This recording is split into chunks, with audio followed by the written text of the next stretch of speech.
안녕하세요. 얼마 전 길을 걷는데 학교가 쉬는 날이라며 신나하는 학생들을 보니 예전 제가 어린 시절 생각이 나더군요. 아이들에게 가장 듣기 싫은 말이 뭐냐고 물어본다면 아마 공부해라, 학교 가라, 이 두 가지가 아닐까 싶은데요. 저희 아이들도 시험 끝나는 날, 방학 때만 되면 세상을 다 가진 것처럼 즐거워하더라고요. 아빠 어릴 때는 학교를 가고 싶어도 가기 힘들었다. 말만 시작해도 아휴, 또 그 이야기냐며 한숨을 푹푹 쉬더군요. 어쩌면 사람에게는 청개구리 심보가 있어서 그럴지도 모르겠어요. 저는 어린 시절 학교에 갈 수 없게 되어서 그런지 늘 학교에 가는 게 꿈이었거든요. 제가 어릴 때 살던 집은 학교에서 1시간이 조금 넘게 떨어진 곳이었어요. 말이 1시간이지 날씨가 좋지 않은 날에는 2시간까지도 걸리고 아이 걸음으로는 그 1시간이 얼마나 길게 느껴졌는지 몰라요.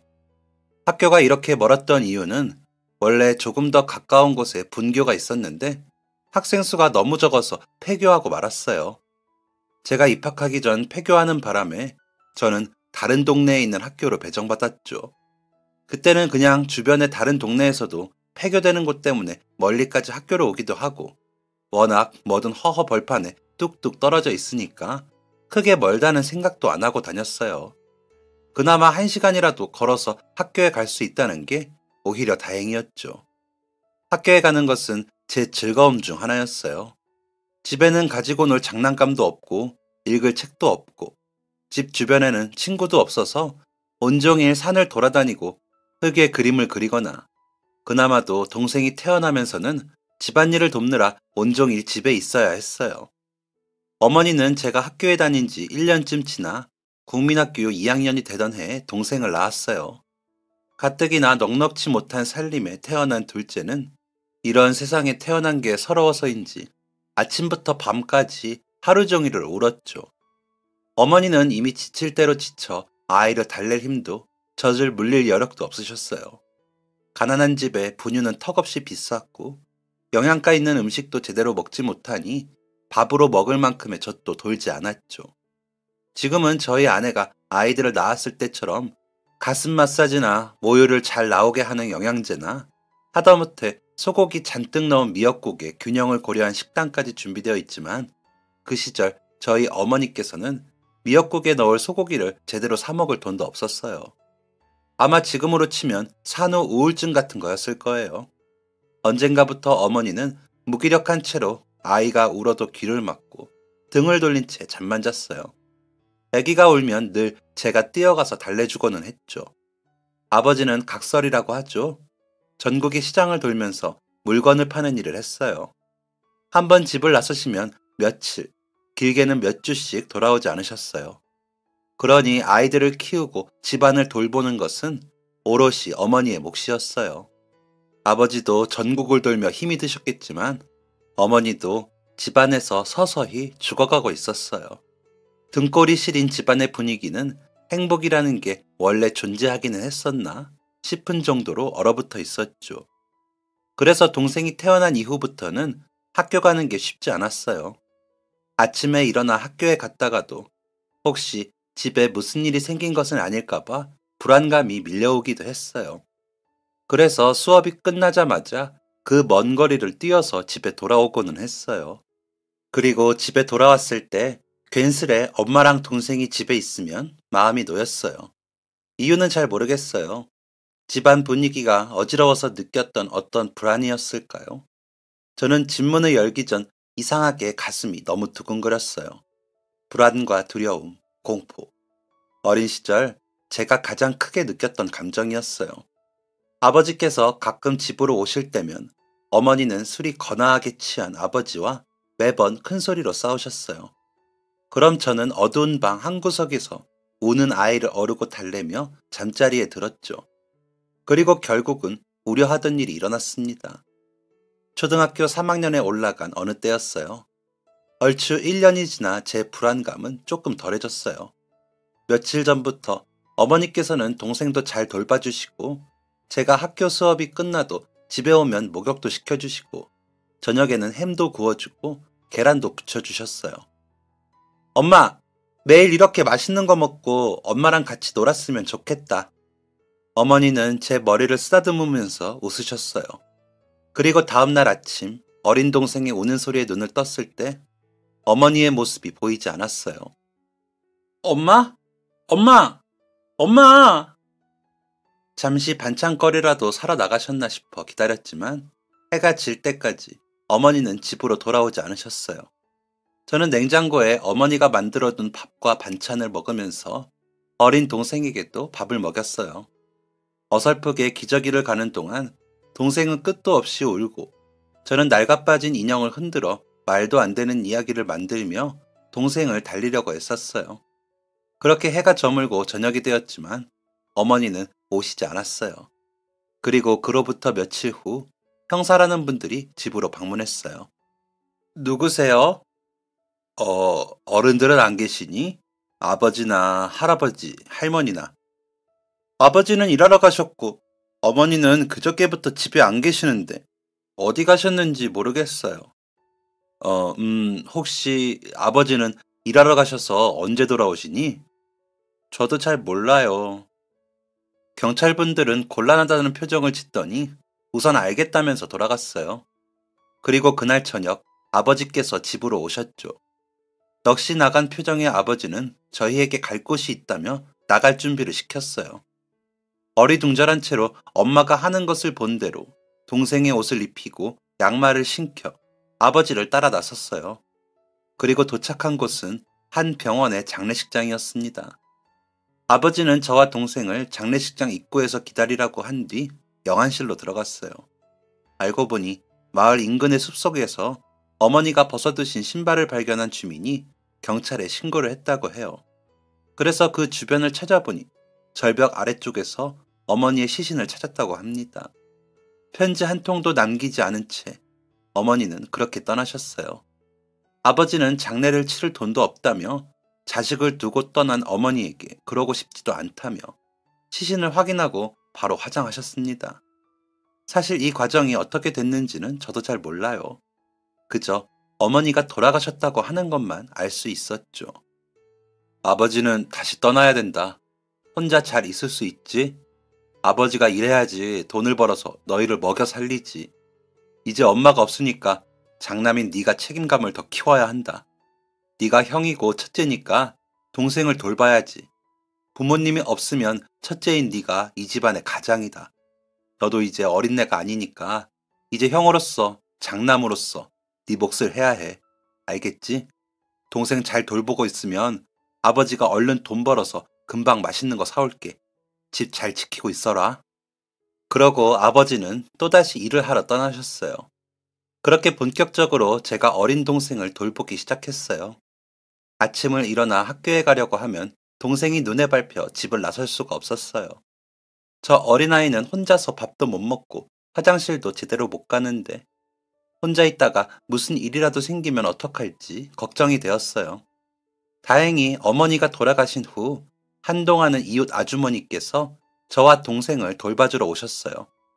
그래서 아주머니께서 오시는 날은 학교에 갈 수 있었는데요. 그런데 어느 날 학교로 돌아오니 동생이 집에 없었어요. 알고 보니 온종일 울기 시작하더니 열이 펄펄 끓어서 아주머니께서 병원에 데려갔다 오신 거였죠. 그 후로 아주머니는 남의 애 봐주다가 잘못되어서 괜히 미움 사기 싫다면서 더 이상 우리 집에 오지 않으셨어요. 그래서 저는 그 이후부터 학교도 가지 않은 채 동생을 돌봤어요. 동생은 심한 중이염을 앓았는데 그 과정에서 치료를 제대로 해주지 못해 청력을 잃을 수도 있다고 하더라고요. 그래서 더더욱 혼자 동생을 집에 두고 학교에 갈 수가 없었어요. 그렇게 학교에 가지 않은 채 2주가 다 될 무렵이었어요. 학교 담임 선생님께서 집으로 찾아오셨더라고요.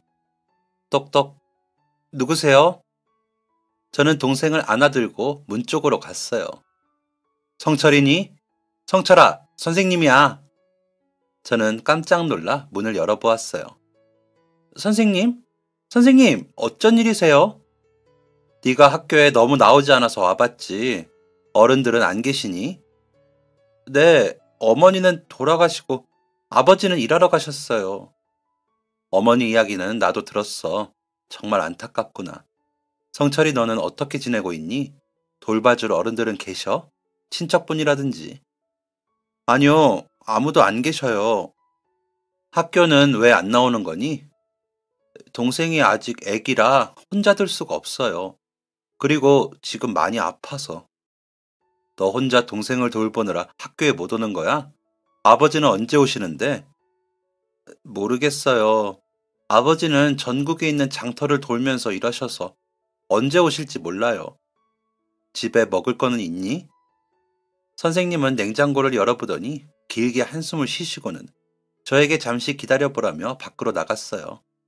그러더니 한참 후에 슈퍼에서 반찬 몇 가지랑 쌀을 사오셨어요. 그러더니 저에게 잠시 기다려보라며 쌀을 씻어서 밥을 짓고 저녁을 차려주셨어요. 오랜만에 보는 식사다운 밥에 저는 눈이 휘둥그레졌어요. 뱃속에서 꼬르륵거리는 소리가 크게 울리자 선생님은 허허 웃으시더니 얼른 먹자며 자리에 앉아 같이 식사했어요. 동생이 먹을 수 있게 반찬도 아주 작게 잘라서는 그릇에 따로 담아주셨어요. 고맙습니다. 그래, 그래. 그럼 성철이 너는 아버지가 안 계실 때 혼자서 이렇게 동생을 돌보는 거니? 네. 아버지는 자주 이렇게 자리를 비우시고? 네, 요즘은 행사가 많이 없어서 불러주는 곳은 무조건 가셔야 한다고. 먼 곳도 마다하지 않고 가세요. 그러다 보니까. 그럼 학교도 언제 올 수 있을지 모르니? 이대로면 출석일이. 네, 동생을 데리고 학교에 갈 수도 없고, 그렇다고 동생을 혼자 두고 갈 수도 없어요. 지금은 학교에 가는 것보다 동생을 돌보는 게 더 중요해요. 그래도 집에서 혼자 교과서도 보고 나름대로 공부하고 있어요. 그렇구나. 그래, 일단 알겠다. 그렇게 설거지까지 다 해주시고 동생 목욕까지 도와주시고 선생님은 늦은 밤이 되어서야 집으로 돌아가셨어요. 그날은 정말로 오랜만에 제대로 된 밥도 먹고 그래서인지 동생도 오랜만에 늦은 시간까지 울지 않고 잘 잠들었어요. 그리고 더 놀라운 변화는 며칠 후부터 일어났어요. 똑똑. 다시 들리는 노크 소리에 저는 현관으로 나가봤어요. 누구세요? 성철아, 선생님이야. 현관문을 여니 여러 가지 짐을 잔뜩 들고 있는 선생님이 보였어요. 양손에 넘칠 정도로 짐을 한가득 들고는 활짝 웃고 계시더라고요. 저는 어리둥절한 표정으로 선생님을 쳐다보며 물었어요. 선생님, 이게 다 뭐예요? 뭐긴 뭐야. 네가 쓰던 교과서랑 공부할 때 필요한 필기구랑 연습장이랑 또 이건 오늘 수업했던 활동지다. 동생을 데리고 학교에 올 수 없다며. 그래서 선생님이 곰곰이 생각해봤다. 교장 선생님이랑도 이야기해보니까 네가 학교에 올 수 없다면 학교가 성철이네 집으로 오면 어떨까 싶었단다. 다른 이유도 아니고 아픈 동생을 혼자 집에 둘 수 없어서라는데 이럴 때 선생님이 도움이 되어야 하지 않겠니? 그리고 초등학교를 그만둘 수는 없잖니. 선생님이 다 준비해뒀으니까 너는 걱정하지 말고 앞으로 저녁 때마다 선생님이랑 오늘 학교에서 배웠던 것들을 같이 공부하면 된단다. 어떠냐? 선생님, 전 좋아요. 학교에 너무 가고 싶었는데. 감사해요. 감사해요, 선생님. 선생님은 여러 가지 학용품들과 책들을 가지고 오셨더라고요. 사실 선생님께서는 제일 먼저 저희 아버지께 연락해 보셨다고 해요. 어린 나이들이 집에 단둘만 있는 것도 너무 불안한데 제가 학교 수업까지 제대로 나오지 못하고 있다고 혹시 다른 방법은 없는지 물어보셨지만 아버지께서는 자신이 할 수 있는 일이 없다고 대답했다고 하세요. 그래서 선생님께서는 교장 선생님께 제 이야기를 전해 도움을 줄 수 있는 방법이 없는지를 의논했다고 하더라고요. 그렇게 몇 번의 회의 끝에 결국 선생님은 자기 비용과 시간을 써도 좋으니 학교 업무가 끝나고 나면 우리 집에 들려 가르침을 계속하게 해달라고 허락을 구하셨대요. 깊은 논의 끝에 교장 선생님께서 겨우겨우 허락을 하셨다고 해요. 그날 공부한 것을 자료로 남겨서 출석으로 인정해 주시겠다고 했고요. 그래서 그날부터 선생님은 평일에 매일매일 집으로 찾아오셨어요. 그날 학교에서 아이들이 진도 나갔던 자료를 꼭 제 목까지 만드셔서는 우리 집으로 와서 저만을 위한 수업을 해주셨어요. 그리고 오실 때마다 반찬거리나 과자 등을 가지고 오시고 때때로 저녁밥도 직접 차려주시고 동생 목욕도 도와주셨어요. 사실 좀 의아했어요. 제가 뭐라고 저 하나를 위해서 이렇게까지 하시나 싶은 생각이 들었거든요. 하지만 선생님께서는 언제나 제게 용기를 주셨어요.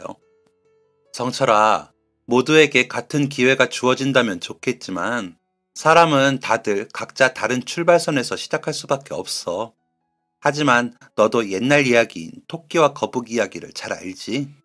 그것처럼 우리가 서로 다른 출발선에서 출발해도 혹은 누군가는 빠른 다리를, 누군가는 무거운 짐을 이고 태어나 달려가더라도 그 도착선에서는 누가 먼저 도착할지 알 수 없단다. 선생님은 성철이가 공부를 아주 잘한다고 생각해. 글도 잘 짓고 이해력도 빠르고 암산도 정말 빠르잖니. 그리고 그건 정말 귀한 능력이라고 생각한단다. 그러니 혹시 선생님이 너를 더 가르치지 못하는 날이 오더라도 꼭 공부만은 놓치지 않았으면 좋겠어. 공부는 성철이에게 큰 힘이 되어줄 거거든. 나중에 네가 하고 싶은 일이 무엇이든 공부를 잘해서 손해볼 일은 없단다. 그러니 아무리 힘들고 바쁘더라도 공부는 꼭 꾸준히 하렴. 그게 앞으로의 너에게 힘이 되어주고 네가 무엇이든 꽃 피울 수 있도록 해주는 걸음이 되어줄 거야. 그러니 어떤 일이 생기더라도 절대 공부는 포기하지 않았으면 좋겠구나. 그렇게 선생님은 학기 중에는 거의 매일 수업을 이어가셨고 방학 때는 일주일에 한두 번씩 들러 학교 도서관에서 책도 대여해서 가져다 주시고 동생과 저를 데리고 지역 박물관 같은 곳도 구경시켜 주셨어요.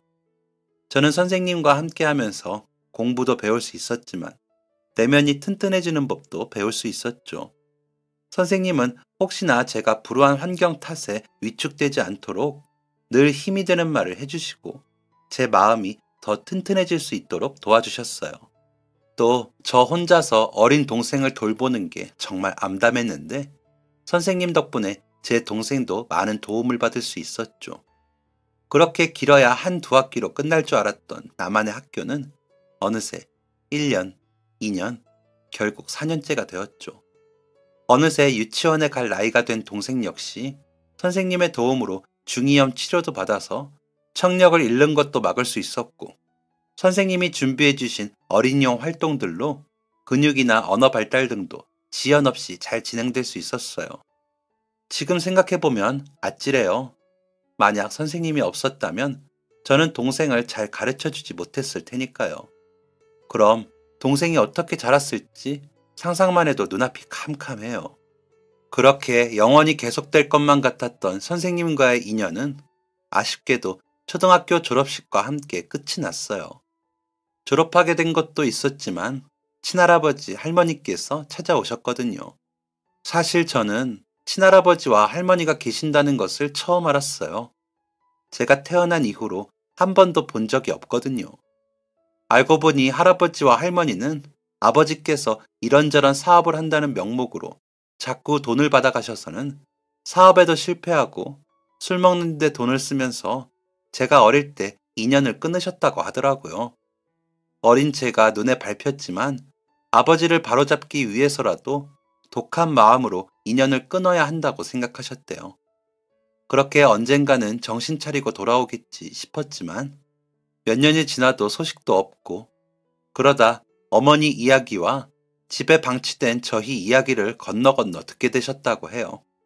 그 이야기를 들으시고는 정말 깜짝 놀라셔서 이렇게는 안 되겠다고 저희라도 데려와 키워야겠다고 생각해 달려오셨더라고요. 자기가 키우겠다고 반대하실 줄 알았던 아버지는 웬일인지 흔쾌히 할아버지 할머니에게 저희를 데려가라고 하셨어요. 나중에 알게 된 사실이지만 그로부터 얼마 후 다른 여성분과 재혼을 하셨다고 하더라고요. 할아버지 할머니는 그동안 선생님께서 매일 학교를 마친 후 우리 집에 들러 제 수업을 몇 년이나 따로 해준 이야기를 들으셨어요. 그리고 정말 감사하다며 선생님의 손을 잡고 몇 번이나 인사를 하시더라고요. 돈 봉투를 내밀었지만 선생님은 교사로서 자신이 맡은 아이들을 가르치는 것은 당연하다며 단호하게 거절하셨어요. 자신은 당연한 일을 했을 뿐이라며 부디 저와 제 동생을 잘 부탁드린다고 오히려 할아버지 할머니께 부탁하시더라고요. 그렇게 저는 졸업식이 끝나자마자 할아버지 할머니와 함께 서울의 한 도시로 이사를 왔어요. 두 분은 한 단독주택에 살고 계셨는데 제 방도 있고 제 동생 방도 있었어요. 처음으로 침대라는 것을 써봤어요. 제 책상도 마련해 두시고 교복이랑 가방까지 학교 갈 준비도 다 해두셨더라고요. 게다가 동생이 갈 유치원까지 알아봐 두셨어요. 저랑 제 동생은 서로 방안을 둘러보면서 눈이 휘둥그레졌어요. 깨끗하게 빨래된 이불과 옷에서는 포근하고 기분 좋은 향기가 났어요. 동생은 태어나서 처음 누려보는 호사에 눈이 동그래져서는 계속 저에게 혹시 이거 꿈이냐며 자기 볼 좀 꼬집어보라고 하더라고요. 그날 밤 저희는 각자 방의 침대에 누워서 잠을 잤어요. 분명 정든 집을 떠나왔는데 하나도 그립지 않더라고요. 그래도 그날 밤 동생은 슬며시 제 방문을 열고 들어와 옆에 누웠어요.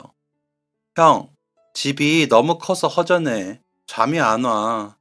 예전에는 눈 뜨면 우리 집이 다 보이고 형아도 보였는데 갑자기 혼자 자려니까 무서워. 괜찮아, 형도 그래. 그래도 적응될 거야. 형아, 근데 아빠가 우리 보러 올까? 아빠도 여기 집에 올까? 우리랑 살까?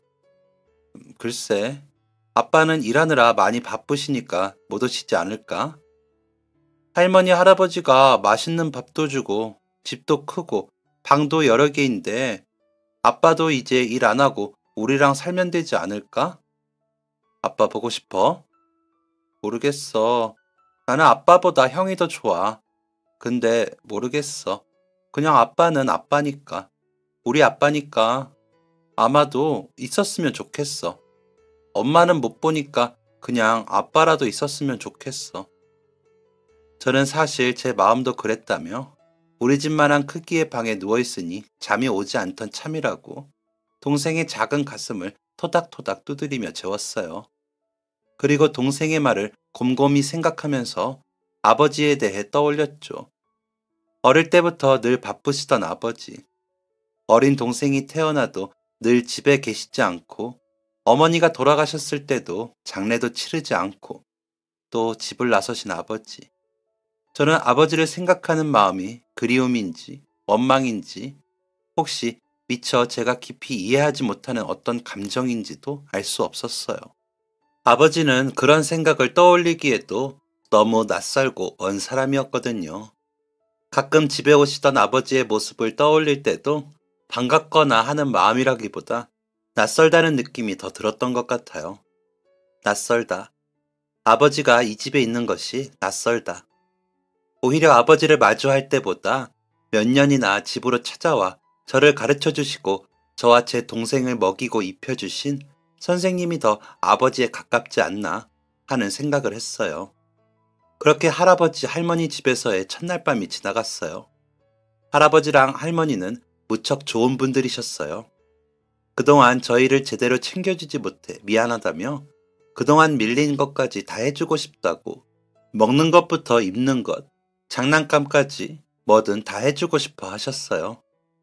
두 분 덕분에 저랑 제 동생은 늦게나마라도 부족함 없이 자랄 수 있었어요.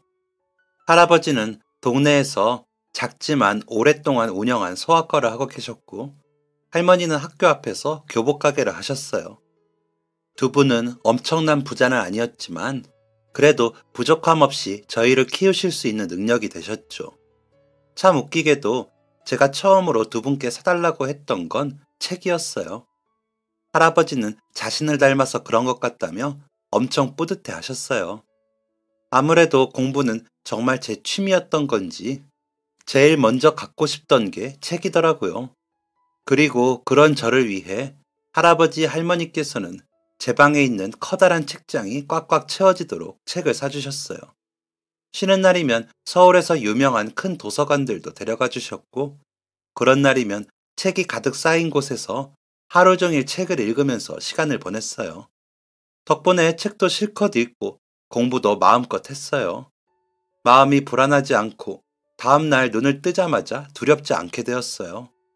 언제나 제 마음속에 자리 잡고 있던 불안은 안정적인 가정과 애정 덕분에 더 이상 제 마음에서 설 자리를 잃었죠.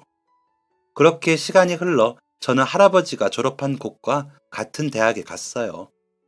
같은 학과는 아니었지만 손주가 후배가 되었다며 동네 곳곳에 얼마나 자랑하셨는지 몰라요. 서울에서 가장 유명한 대학에 합격했다고 당당하게 말하고 싶었지만 아버지는 저희랑 헤어진 이후 한 번도 연락하지 않으셨어요.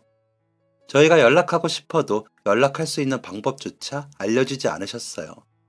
사람은 저마다 다르다고 생각하면서도 자식을 낳아 길러보는 지금까지도 저는 제 어머니, 아버지를 이해하기 힘들어요. 하지만 그분들이 왜 그랬을까라는 생각에 사로잡혀 있다 보면 결국에는 괴로워지고 앞으로 나아갈 수 없는 것도 저라서 어느 순간부터는 그런 생각이 들 때마다 제 미래를 더 깊이 생각하기로 했죠. 저는 어릴 때 선생님의 영향을 받아서 그런지 교육 쪽으로 관심이 많이 생겼어요. 그렇지만 가르치는 것에 뛰어난 재주가 있는 것 아닌 것 같아서 교육 쪽을 전공하지는 않았는데요. 그래도 항상 제가 어릴 때 도움받았던 것처럼 교육의 혜택이 미치지 못하는 아이들을 도와주고 싶다는 생각이 간절했어요. 그래서 대학 다닐 때는 동아리로 교육봉사를 진행하는 곳에 가입하기도 했었는데요. 지금의 아내도 같은 동아리 활동을 하면서 처음 만나게 되었죠.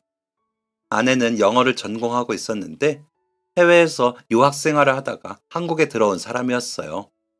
자신은 좋은 부모님과 환경을 만나서 너무 쉽게 이런 혜택들을 받은 것 같다며 그렇지 못한 친구들을 위해서 자신이 힘쓰는 것이 세상을 조금 더 공평하게 만드는 일이라고 이야기하는 사람이었죠. 덕분에 저희는 보육원이나 지역 공부방을 돌아다니면서 각자 분야를 맡아 한 달에 한 번 정도 아이들에게 공부를 가르치기 위해서 다니곤 했는데요. 이때 느끼는 보람이 어마어마하더라고요.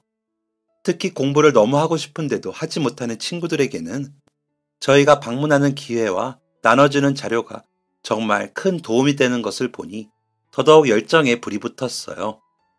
저는 화학 쪽을 공부해서 수학이나 과학 분야의 수업을 담당하고는 했었는데요. 다른 암기 과목들은 아이들이 노력해서 따라갈 수 있는 부분이 있지만 이과 계열은 원리를 잘 설명하고 이해할 수 있도록 도와주지 않으면 금세 기초를 놓쳐서 따라가기 힘들어지더라고요. 그래서 아이들에게는 더더욱 저와 같은 사람들의 도움이 필요했죠. 졸업 후 연구소에 취업하게 되면서부터 한동안 너무 바쁘다 보니 봉사를 잠시 미뤄두었는데요. 아내는 그 당시 외국계 금융회사에서 일하고 있었는데 졸업 후에는 서로 연락하지 않고 있었어요. 그런데 어느 날 제가 취업했다는 소식을 들었다며 먼저 연락을 해왔더라고요. 잘 지내냐고 안부를 주고받으면서 혹시 요즘도 교육봉사를 나가고 있는지 물어보길래 저는 그동안 너무 바빠 가지 못했다고 이야기했어요. 그랬더니 자신은 학교 다닐 때 인연을 맺었던 한 기관에서 지속해서 교육봉사를 이어가고 있다고 혹시 함께할 생각이 없는지 물어보더군요. 저도 늘 마음에 생각은 하고 있었지만 어디서부터 어떻게 시작해야 할지를 몰라 망설이고 있었는데 먼저 이런 제안을 해줘서 정말 고마웠어요. 그렇게 한 달에 한 번씩 함께 보육원으로 봉사를 다니게 되었는데요. 준비한 자료를 활용해서 아이들을 또래별로 그룹화해서 활동을 하기도 하고 수업이 끝난 다음에는 아이들 숙제를 봐주거나 학교에서 배우는 예습, 복습 과정을 도와주기도 했어요. 특히 중고등학생의 고학력 아이들은 공부에 더 집중해야 할 시기이기 때문에 원하는 친구들에게는 2주에 한 번씩 따로 공부를 봐주기도 했죠. 그렇게 한 달에 한 번 가던 교육봉사가 어느새 3주에 한 번, 2주에 한 번, 일주일에 한 번으로 점차 늘어갔는데요. 그러면서 아내와 자주 만나고 함께하는 시간도 길어지다 보니까 어느새 연인 사이로 발전해서 결혼하고 아이까지 놓게 되었네요. 하하. 첫째가 태어나고 나서도 저 혼자서라도 봉사를 계속 이어나갔었는데요. 어느 날 보육원 원장님께서 다른 지역 보육원들과 함께하는 체육대회 행사가 있다며 아이들이 선생님이 꼭 왔으면 좋겠다고 요청했다고, 시간이 되면 참석 부탁한다고 연락이 왔더라고요. 보육원의 아이들은 마음에 상처가 있는 친구들이라 특히나 봉사자들한테는 쉽게 마음을 주지 않는다고 하는데요. 혹시 자신의 마음을 애써 열었는데 몇 번 오다 말거나 하면 더 상처받아서 그렇다고 하더라고요. 그런데 제가 몇 년째 계속 방문하면서 오는 횟수도 점차 늘려가다 보니 제게 마음을 열었나 봐요. 그런 아이들의 요청을 들으니 차마 안 갈 수가 없더라고요. 그래서 특별히 연구소에 휴가까지 내서 아내와 첫째 아들을 데리고 행사에 참석했어요. 근처 지역에 몇 개 보육원이 모여서 하는 행사라 그런지 규모가 생각보다 크더라고요. 체육대회라고 해서 운동 종목만 있는 게 아니라 장기자랑도 있고 다양한 상품도 마련되어 있어서 아이들은 잔뜩 신이 나 있었어요. 그런데 행사장을 둘러보던 중 낯이 익은 얼굴을 발견했어요. 설마 하는 마음으로 가까이 다가갔는데 역시나 바로 그분이었어요. 선생님! 이제는 흰머리가 희끗희끗한 나이 지긋한 남자분이 저를 돌아봤어요. 얼굴을 정면으로 보자 더욱 확실했죠. 선생님, 저 성철이에요. 성철이? 네, 성철이요. 저 기억나세요? 그분은 잠시 가물가물 기억을 더듬으시는 듯 하더니 갑작스럽게 번뜩 생각이 난 듯 성철아! 하고 크게 외치시더라고요. 저는 반가운 마음에 아내에게 설명해 줄 틈도 없이 달려가 선생님의 손을 잡고 기쁨을 감추지 못했어요. 선생님, 여기서 뵙다니. 어떻게 여기서 만나죠? 그동안 정말 많이 뵙고 싶었어요. 아이고, 성철아. 우리가 어떻게 여기서 만나냐? 아무래도 우리 인연이 참 깊긴 깊은가 보다. 넌 근데 여기 어쩐 일이냐? 저는 교육봉사 다니는 보육원에서 오늘 체육대회 행사를 한다고 해서 와봤어요. 세상에. 선생님, 그동안 너무 보고 싶었어요. 선생님은 여기 어쩐 일로 오신 거예요? 허허, 보육원에서 교육봉사를 한다고? 역시 내가 우리 성철이를 제대로 알아봤구나. 이렇게 훌륭하게 자라서 좋은 일까지 하다니 괜히 내가 뿌듯하구나. 나도 너랑 똑같다. 봉사하는 보육원에서 체육대회에 참가할 때마다 매번 오고 있거든. 그때서야 멀찍이서 보고 있다가 저희 곁으로 다가온 아내를 보고 겨우 정신이 들었어요. 선생님께 아내와 아들을 소개하고 우선 체육대회가 끝나고 그동안 못다한 이야기를 풀기로 했죠. 그렇게 첫 참여에 그리웠던 은인 같던 선생님까지 만나게 된 의미 깊은 체육대회가 끝이 났어요. 아내는 아들과 먼저 집으로 돌아갔고 저는 선생님과 근처에서 저녁을 먹으면서 이야기를 나누기로 했어요. 선생님, 그동안 너무 뵙고 싶어서 전에 일하던 학교에도 찾아갔었는데 계시지 않더라고요. 학교에서도 그만두신 이후로는 소식을 잘 모른다고 하고 몇 년의 세월 동안 저를 위해 그렇게 애써주셨는데 제가 감사하다는 인사도 제대로 드리기도 전에 사라지셔서 얼마나 마음이 무거웠는지 몰라요. 하하, 감사는 무슨. 어떤 선생님이라도 너처럼 특별한 아이를 만나면 그렇게 했을 거다. 나는 네가 새로운 것을 배울 때마다 반짝거리던 그 눈빛을 도저히 지나칠 수가 없었어. 공부에 뜻이 있는 아이를 어떻게 공부하지 못하게 하겠니? 네가 학교에 가지 못하면 학교가 너를 찾아올 수 있어야지. 나는 교육이란, 그리고 또 평등이란 그런 거라고 생각한단다. 모두에게 똑같은 것을 나누어 주는 것이 아니라 모두가 똑같이 달릴 수 있게 환경을 만들어주는 거. 그게 진짜 평등이고 교육이라고 생각해. 너만 봐도 알 수 있지 않니? 기회만 주어지면 이렇게 공부에 마음껏 뜻을 펼칠 수 있다는 것을 말이다. 여전히 선생님은 제가 배울 것이 많고 존경스러운 분이셨어요. 선생님은 제가 졸업한 다음 해에 학교를 그만두셨는데요. 그래서 제가 대학에 합격했을 때 선생님의 소식을 찾아 예전에 살던 동네의 초등학교에 연락해 물어봤지만 소식을 모르신다고 하더라고요. 알고 보니 선생님 아내분은 당시 국경 없는 의사대로 활동하며 해외에 도움이 필요한 지역에서 의료봉사를 하고 있었다고 해요. 두 분 다 자식을 너무 원했지만 아이가 생기지 않아서 다른 아이들이라도 잘 키워보자는 마음으로 참여하게 된 일이었다고 하더군요. 그렇게 서로 시간도 다르고 나라도 다른 곳에서 장거리 결혼 생활을 이어가던 중 아내분께서 갑작스럽게 다리를 다치시는 바람에 해외로 나가야 하는데 마침 가장 걱정하던 저도 졸업을 해서 조부모님께서 양육을 맡아주신다고 하니 이참에 아내와 함께 해외에서 봉사를 해봐야겠다 싶어 아예 직장을 그만두었다고 하더라고요. 그래서 그 뒤로 몇 년 동안은 아프리카의 여러 지역을 돌면서 아내를 도와 도움이 필요한 곳을 돌아다니셨다고 해요. 저는 텔레비전에서 보기만 했지 한 번도 생각도 해보지 못했던 일을 선생님은 하고 계셨던 거예요. 그리고 늘 제가 부모로부터 방치당하며 학교도 마음대로 가지 못했던 상황을 떠올리셨다고 해요. 그래서 가슴 한쪽에 늘 돌처럼 걸려 있었는데 아내분과 이야기를 나누며 해외도 중요하지만 국내에 도움이 필요한 친구들을 위해 먼저 힘쓰자는 결론이 나와 다시 국내로 돌아오셨다고 하네요. 그 후 선생님은 아내분과 함께 전국에 있는 보육원이나 한부모 가정, 조부모 가정의 아이들이 한 번이라도 더 도움받을 수 있도록 힘쓰셨다고 해요. 그렇게 한 해, 두 해 돌아다니다가 점점 나이가 들면서는 먼 곳으로 가기 힘들어지면서 다른 지역에는 매년 기부금을 보내는 것으로 대신하고 아내분의 병원이 있는 서울 지역의 한 보육원에서 꾸준히 아이들에게 교육하기 위해서 다니고 계셨더라고요. 이렇게 오랜 시간이 흘렀는데도 선생님은 여전히 선생님이셨어요. 늘 아이들을 먼저 생각하시고 항상 교육이란 무엇일까를 고민하셨던 흔적들이 선생님께서 들려주시는 이야기에 고스란히 녹아 있었습니다.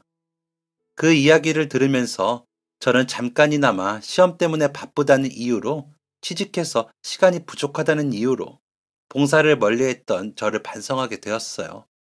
바쁘다, 시간이 없다는 핑계를 대면서도 사실 남는 시간에는 집에 누워 편히 텔레비전도 보고 인터넷도 하고 친구들이랑 만나서 술도 마시고 놀러도 다녔죠.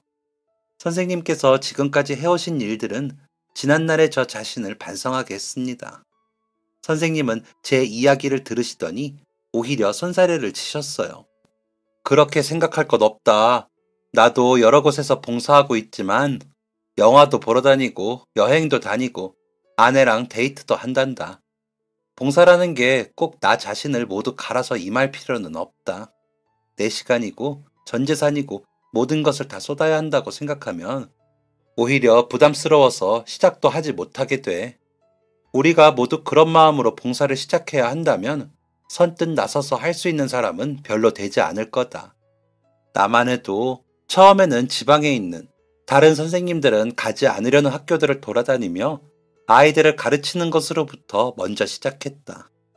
그곳에서 아이들을 가르치면서 저녁에는 마을 산책도 하고 아내한테 보낼 편지도 쓰고 재밌는 텔레비전 방송도 보고 그랬다. 그러니까 네가 네 인생을 살았다고 해서 반성하고 사과할 필요는 없단다. 누군가를 돕고 싶다는 마음, 어딘가에 네 도움이 필요하다는 그 마음을 가졌는지가 오히려 더 중요하다고 생각한단다. 그리고 나는 몇 년간 너희 집까지 찾아가 너를 가르쳤던 일을 봉사라고 생각하지는 않는다. 오히려 자식을 갖고 싶었지만 자식이 생기지 않았던 내 삶에 너랑 네 동생은 아이를 키운다는 게 이런 거구나 하는 경험을 하게 해줬어. 그건 어디서도 쉽게 얻지 못하는 경험이었단다. 어린 너희를 가르치고 먹이고 입히면서 나는 그 몇 년 동안 무엇과도 바꿀 수 없는 소중한 추억을 만들었단다. 오히려 너희 집을 다니며 너희 형제와 함께했던 시간은 내게 너무 행복한 시간이었단다. 그렇게 초등학생과 선생님으로 만났던 저희 두 사람은 30여 년이 넘는 시간 만에 다시 만나 이제는 식당에서 술잔을 기울이는 시간을 보냈어요. 선생님은 초등학생 시절 제 모습이 아직도 눈에 선한데 이제는 결혼도 하고 아이의 아버지가 된 제 모습이 너무 신기하기만 하다고 하셨죠. 어릴 때 기저귀를 갈아주던 제 동생은 이제 자신의 아이 기저귀를 갈아준다는 이야기를 해드렸더니 더욱 놀라시더라고요. 오랜만이라 반가운 마음에 저는 동생에게도 선생님을 만났다는 이야기를 전하고 아쉽지만 전화로라도 인사를 나눌 수 있도록 해주었어요. 동생 역시 어린 나이였지만 아버지 대신 선생님께서 자신을 돌봐준 것을 기억한다고 하더군요. 다음번에는 동생도 함께 만나 식사하기로 하고 저희는 시간이 너무 늦기 전에 다시 각자의 집으로 돌아갔습니다. 그렇게 다시 시작된 저희의 인연은 둘째가 태어난 지금까지도 이어져 오고 있는데요. 저희는 선생님 아내분과 함께 만나 식사하기도 하고 지역 행사가 있을 때는 같이 활동을 추진해서 예전보다 더 폭넓고 다양한 활동들을 만들어가고 있어요.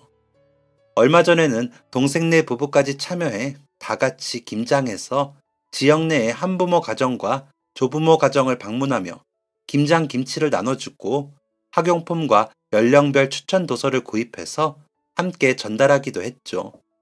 선생님 덕분에 저는 예전보다 더 적극적이고 다양한 봉사활동을 이어가고 있는데요.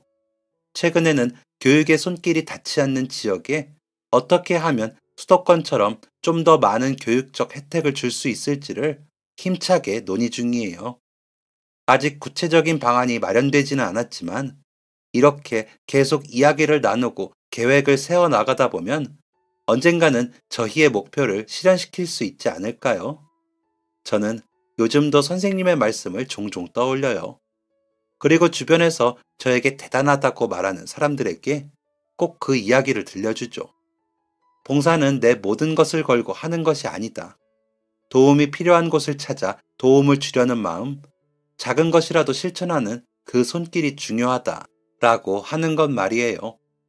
혹시 제 사연을 들으시는 분들 중에도 봉사를 하고 싶지만 너무 어렵고 막연하게 느껴지고 거창하게 느껴져서 망설이는 분들이 있으시다면 제 이야기가 조금이라도 도움이 되었으면 좋겠어요. 아직도 우리 주변에는 크고 작은 도움이 많이 필요해요. 그러니 남을 돕는다는 것을 너무 어렵게만 생각하지 마시고 단기간이어도 일회성이어도 좋으니 작은 것부터라도 경험해보는 것은 어떨까 싶네요. 제 이야기는 여기까지입니다. 인정이 넘치어 나눌 수 있는 연말이 되었으면 좋겠습니다. 들어주시는 분들, 읽어주시는 분 모두 건강하시길 바랍니다. 지금까지 사연 들어주셔서 감사합니다. 사연이 재밌으셨다면 구독과 좋아요를 눌러주세요. 감사합니다. 안녕히 계세요.